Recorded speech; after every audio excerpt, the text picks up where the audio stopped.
Yo, what's good, y'all? Man, we got Last of Us season 1 ending. Explain.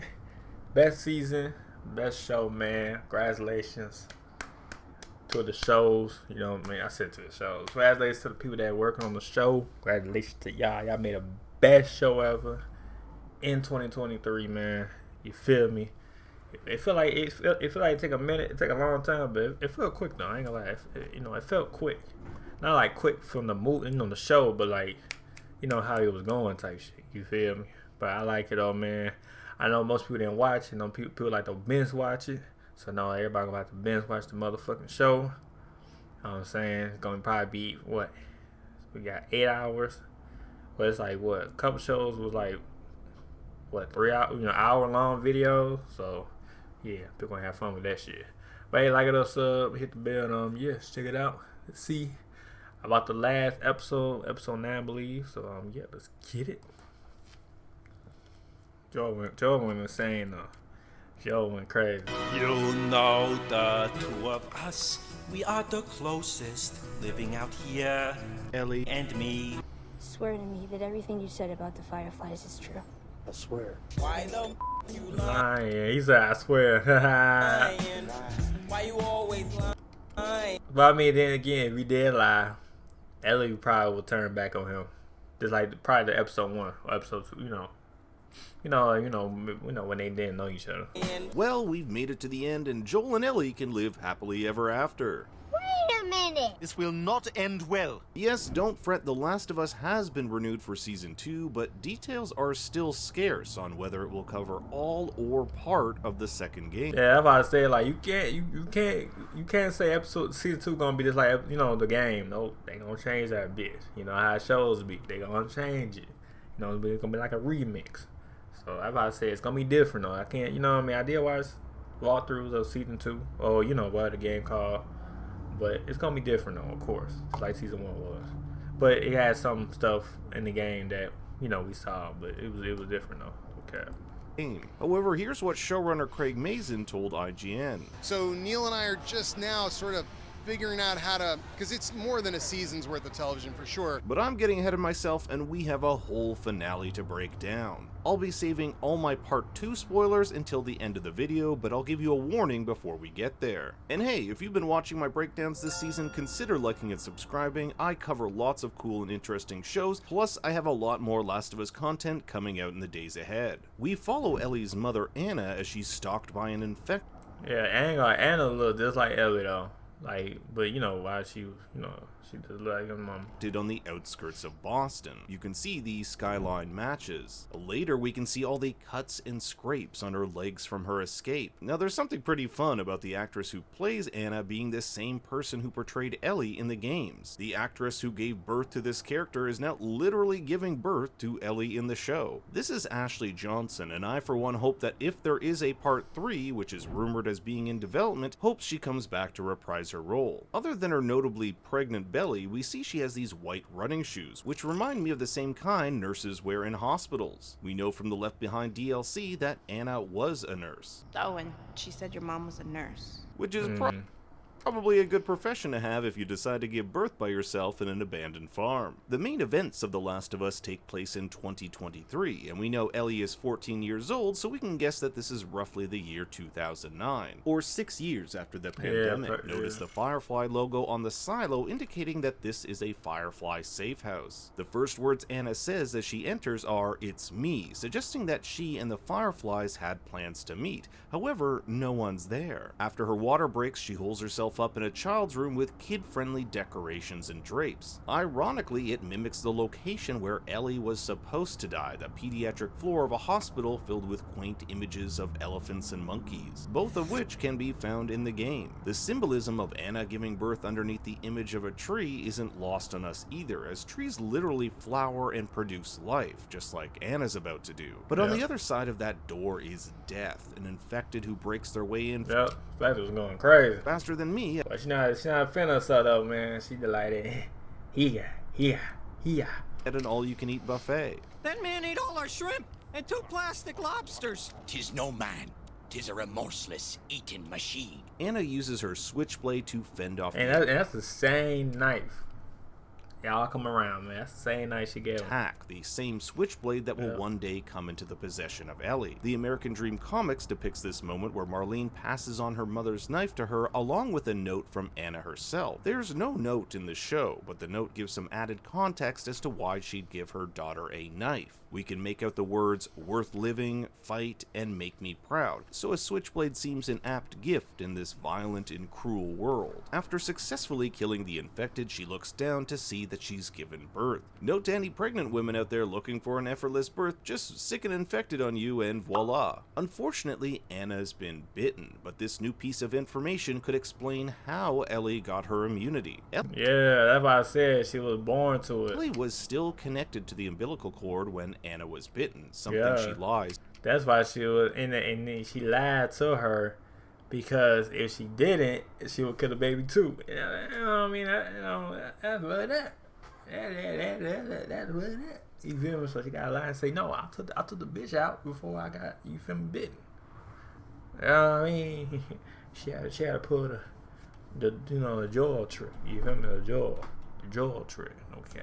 Is to Marlene about. This could mean some sort of resistance carried over. But hey, I'm no doctor. Anna tells Ellie she's so tough, foreshadowing her daughter's rough and tough demeanor. Meanwhile, Marlene and the Fireflies are in the forest with their flashlights, making them look like, well, fireflies. There are firefly people? With Marlene... You said there are firefly people? Calling out for Anna, it's clear these two not only know each other, but they were supposed to meet. Marlene will later say they were delayed getting out of the QZ, and it's a good thing they got here when they did. Anna was ready to kill herself. Her infection has spread, and it's only a matter of hours before she turns and kills her newborn. If you remember from the poster from episode 1, a bite to the leg can have someone change anywhere from 12 to 24 hours. Ellie is hungry, but Anna's been afraid to breastfeed her, fearing it could pass on the infection. Yeah, that's why she said, nah, I can't do that. Anna's dying wish is for Marlene to take Ellie to Boston and find someplace safe to raise her. We know that Marlene will do this, but she'll get...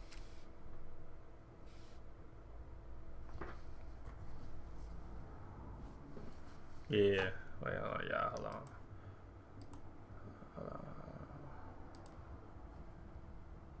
Let's go. Yo. Alright, man. Give Ellie over to a Fedra orphanage, where she'll later be shipped at the age of 13 to join the Fedra military school. In episode 1, we found out she did this because it was the safest for her. Marlene is the head of the Fireflies, and being raised by her wouldn't be the safest of choices. We also find out that Anna and Marlene have known each other their whole lives, which... Yeah, they did. That's why she started crying. Makes it extra because it was, it was sad. Difficult for she got bit. Marlene to do what she and Anna knows has to be done. Anna must be killed. One thing this scene didn't address was Ellie.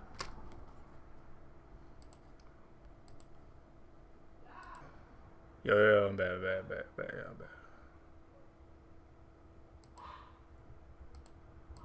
Ellie's father. In the game, there's not much we know about him, but the show suggests that he's either dead or not on good terms with Anna, or else Anna would have asked Marlene to bring Ellie to him. Marlene's life is yeah, the pops. Yeah. He probably did something. Filled with making difficult but necessary choices. Killing Anna here is but a precursor to the more difficult choice she'll have to make later in the episode, whether or not to sacrifice Ellie in the effort to find a cure. Now this is an interesting choice she'll have to make later in the episode, whether or not to sacrifice Ellie in the effort to find a cure. Now this is an interesting difference I found from the game. The show calls it a cure, and the game calls it a vaccine. They likely made this switch due to the political baggage that comes with the word vaccine. Yeah, they did say that, and then they switched it, because, I mean, yeah, but it is like a real situation, though. Not this, but, you know, what's going on in the world, vaccine and shit. So yeah. Nowadays. A close-up of baby Ellie transitions us 14 years later to present day. Ellie wears the same red top from the game and is zoned out and is barely able to hear Joel. Do you hear me? Yeah, she's zoned out. Oh, well, she probably think a lot of shit, though. No. Did you hear me? No.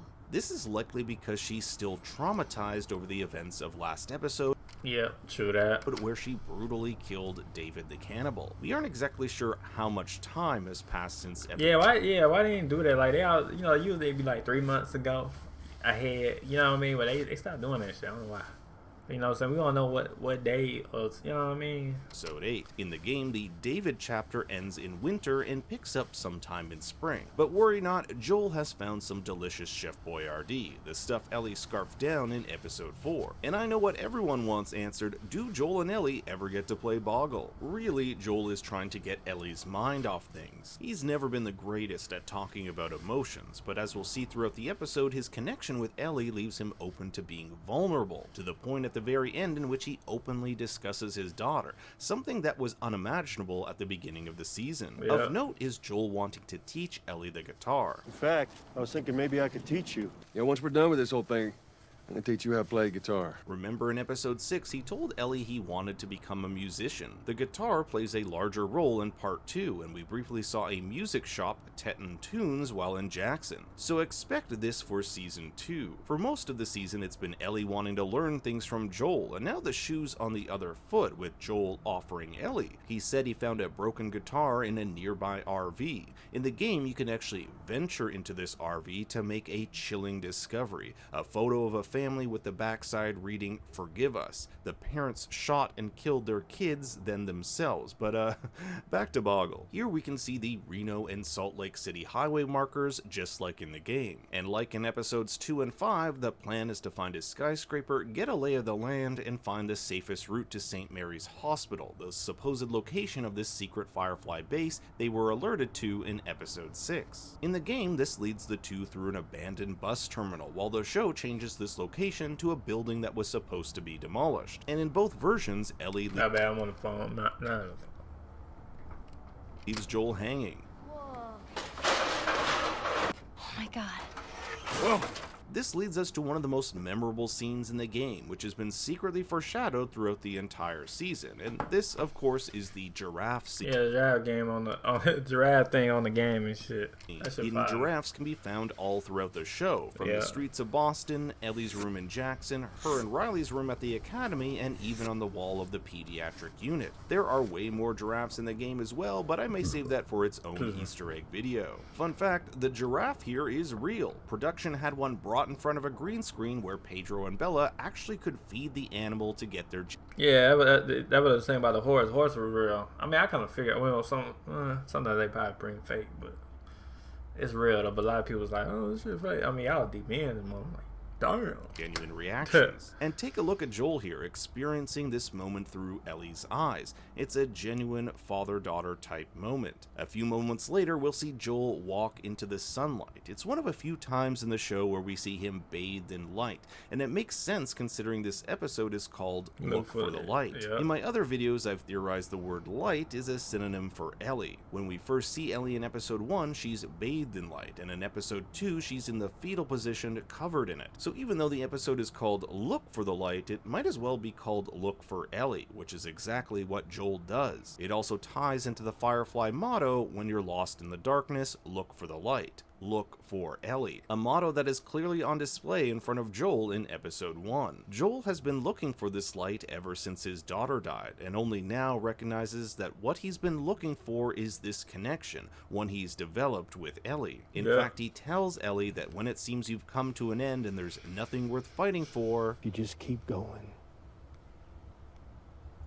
You find something new to fight for. The giraffe-filled baseball field is named after the game's level designer's wife, Bethany Claire Field, and he had this to say on his official YouTube channel. Always put as many Easter eggs in your games as you can, because they're fun. It's nice to see that this made its way into the show as well. Now you might be asking yourself, where did these giraffes come from? Well, the game offers us a clue with this advertisement like for a the Salt zoo. Lake City Zoo. Now if there are any zoologists out there, let me know if giraffes could feasibly survive a Utah winter. Or infected Mormons. There's a fun callback to episode 2 and the game when Ellie and Joel remark on the view.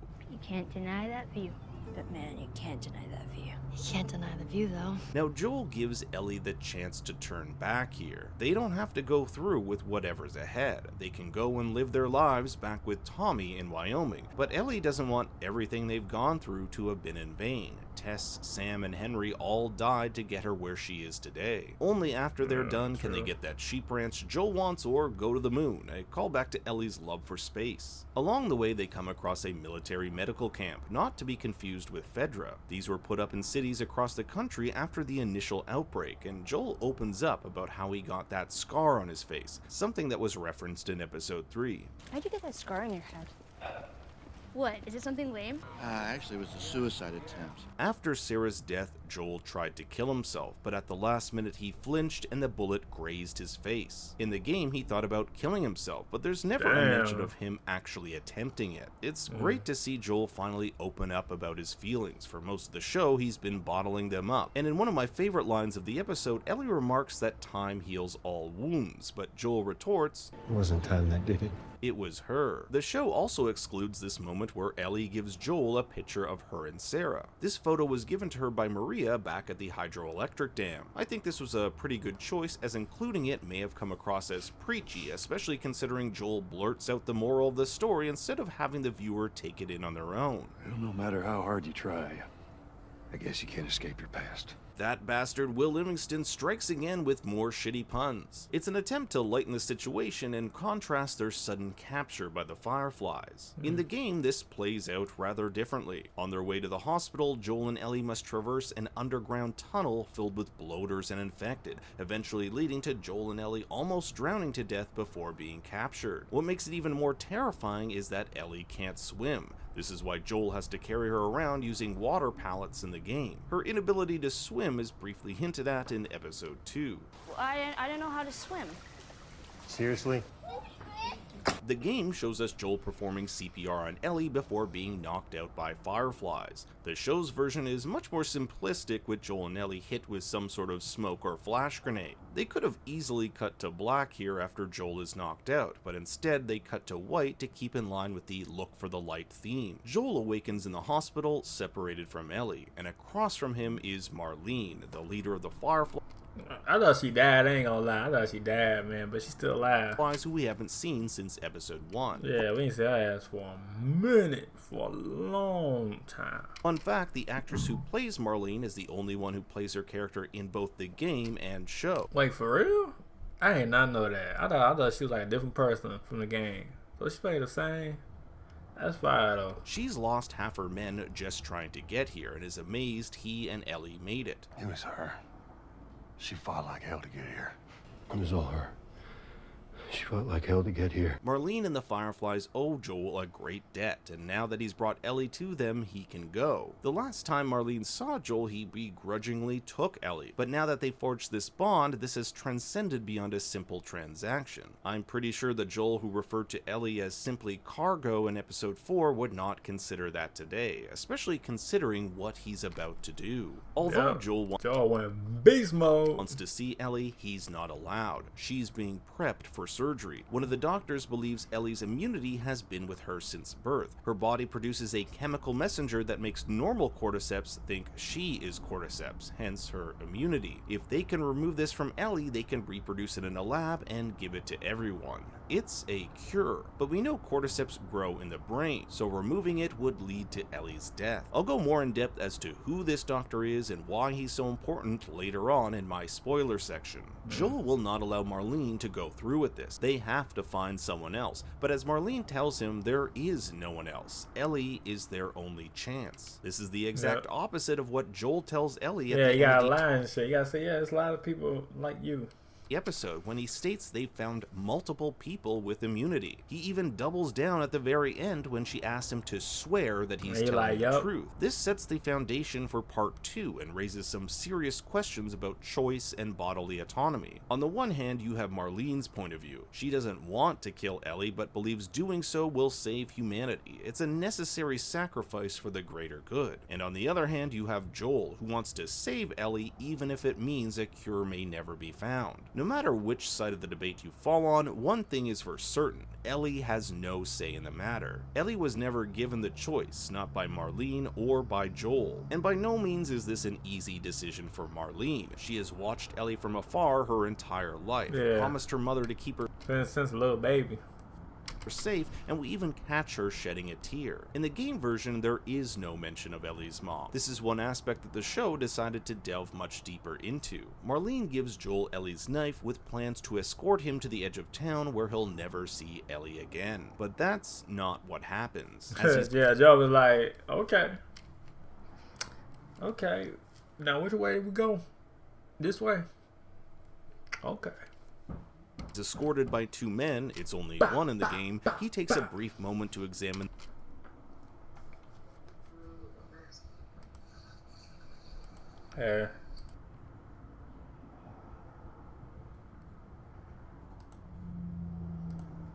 in the hospital directory, trying to locate what level Ellie could possibly have been taken to. In his mind, he's already decided that he's going to save her. And save man, I already know, man. Save her he does in what is arguably one of the most brutal sequences in the entire show. Joel channels all his anger and shows no remorse and nope, he ain't give a fuck.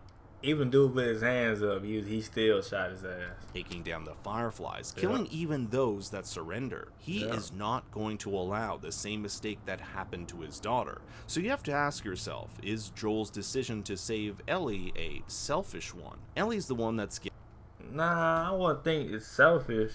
But I don't know. It's everybody, I know everybody's opinion is gonna be all on Twitter. You know what I mean? So hey, I don't know, man. I mean, I ain't gonna say selfish. But again, I don't know. It's a lot of opinion shit. Given him this will to live, and by saving her, it might also grant Joel this sense of redemption. That's the beautiful thing about this story, that among the blood and horror are real human conflicts that raise profound questions about what it means to be human. As Joel makes his way closer to Ellie in the game, we get a few tape recordings that offer more insight into what the Fireflies are doing here. One from the doctor himself, who says this about the surgery with Ellie. We're about to hit a milestone in human history, equal to the discovery of penicillin. More importantly are the recordings from Marlene, which provide greater context into her decision to kill Ellie and how she struggled with the decision. In a particularly disturbing recording, she speaks to Ellie's dead mother. I need you to know that I've kept my promise all these years. Here's a chance to save us. All of us. This is what we were after. What you were after. And we also learn that Marlene was asked to kill Joel, but refused. They asked me to kill the smuggler. I'm not about to kill the one man in this facility that might understand the weight of this choice. Maybe he can forgive me. Oh, I miss you, Hannah. After Joel destroys nearly every living soul in the building, he makes his way up to floor 6, pediatric surgery, and there's just something super creepy about a man who's just murdered countless people walking past children's wallpaper depicting happy animals. It's like when I buy a Happy Meal and find out I'm still sad. One noticeable difference is the iconic Firefly logo outside the operating room is not in the show version. Joel makes his way inside, and there on the operating table is Ellie, having just been put under. And this doctor here, like in the game, won't give Ellie up and picks up a scalpel. Don't come in. Nah, what you gonna do with that shit? He got a gun, you got that little ass shit. Who you think gonna win though? The gun, right? Like the fuck? Like what you gonna do with that little ass shit, man? Like, come on now. Any closer. I mean it. Well, that went exactly as I thought it would. In the game version, Joel runs carrying Ellie as fireflies descend on them, and there's this cheeky eye chart that says the word run on it. In the elevator, you can just see in Joel's face the weight of the decision he's just made. But in order for Joel and Ellie to escape, he must get past Marlene. She makes a last-ditch attempt to change his mind. Joel can't be Ellie's protector forever. There will come a day when he's gone and she'll be torn apart by infected or killed by raiders, because in this world, the world of Joel's decision, there is no cure. Humanity goes on in this post-apocalyptic mess. But let's say Ellie could save the world. It's still not up for Marlene to decide. But what Joel fails to realize is that it's not up for him to decide either. It's two people making a decision about what a woman can do to her body. So basically American politics. Marlene puts down her weapon. It's not too late for Joel and them to find a way to fix this, but we then cut to Joel driving away. It's a brief moment for those who haven't played the game to wonder if Joel left Ellie with her, but that's far from the case. A groggy Ellie wakes up and has no clue what happened. She wasn't even informed that they were giving her drugs to sedate her. And here is where Joel lies like his life depends on it. He fabricates this entire story that the Fireflies performed tests on multiple immune people and came to the conclusion that a cure is impossible. Raiders then attacked the hospital and Joel grabbed her and they escaped. So not only does he lie about there being multiple individuals who are immune, but he omits the part where he murders dozens of Fireflies, including Marlene, to save her, and that the Fireflies have given up a search for the cure. When Ellie asks if Marlene is okay, he simply doesn't respond. But what I found really interesting here as Ellie turns to go back to sleep is Joel whispering, "I'm sorry." Is he sorry about what he did? That he didn't give her a choice? That he was being selfish? That he lied? It could be a mixture of one or all of these things, but I do feel he's genuinely sorry for deceiving her. We get one. Yeah, he's sorry for lying. That's why he's saying sorry. The final flashback depicting Marlene's last moments. She pleads to Joel to let her go, but he knows that if he lets her live, she'll just come after him. In facts, and she gonna tell. So he gotta do what he gotta do.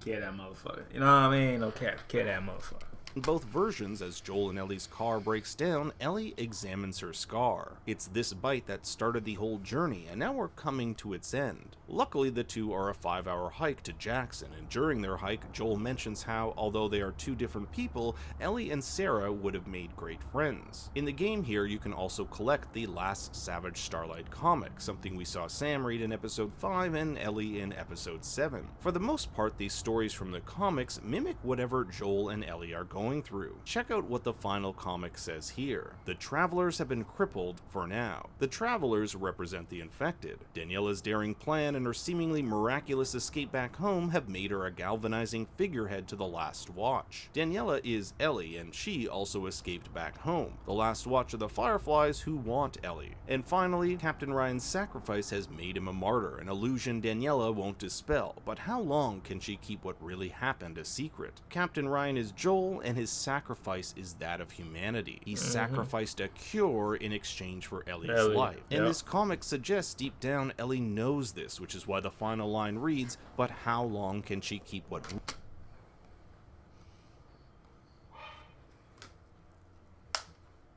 really happened a secret?" In the distance, we can make out Jackson, and it's here Ellie opens up to Joel about who she killed. In episode 4, she mentioned there was someone she shot, and now confirms this person was Riley. But we kind of feel it was Riley, though. We were saying that it might be, you know, it might be Riley and shit, which it was, but when she eventually turned infected. Her name was Riley.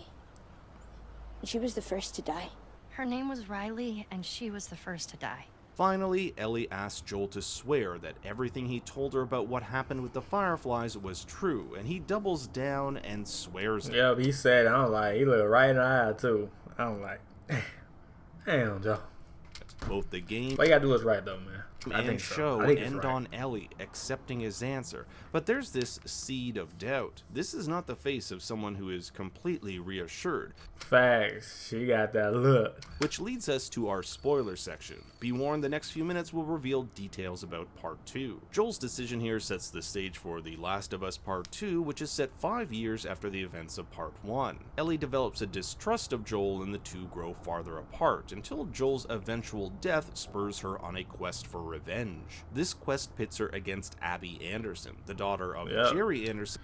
You know, I don't know who's gonna be Abby. A lot of people have speculation on who's gonna be Abby. And the surgeon Joel killed in Salt Lake City. In the show, this doctor is simply credited as Surgeon, so there's no telling if he'll be making an appearance in Season 2 as the actual Jerry Anderson, or if the writers intend on changing things up. Remember in Episode 6 that the name credited for the girl who everyone believes to be Dina was put down simply as Staring Girl. This allows the showrunners the ability to recast or shake things up should they desire. Now, Part 2 does begin in the wintertime, and with Season 2 already greenlit, it would be amazing if they could start shooting sometime this upcoming winter. But what did you think of The Last of Us Season 1? I want to hear your thoughts in the comments below. Season 1 was good. Consider liking and subscribing. I'm always coming out with more videos and have a few Last of Us ones in the pipeline. For more bad takes, you can follow me. I like Season 1, man. But anyway, if you like so my channel, man, hit the bell. Nope. Let me know y'all like Season 1, man. Let me know. Best Season 1, best show ever, man. Congratulations to all people that work on the show, man. Hey, I did our thing out there. I don't care. But hey, like it, sub, hit the bell, and let me know what y'all think. All right, peace.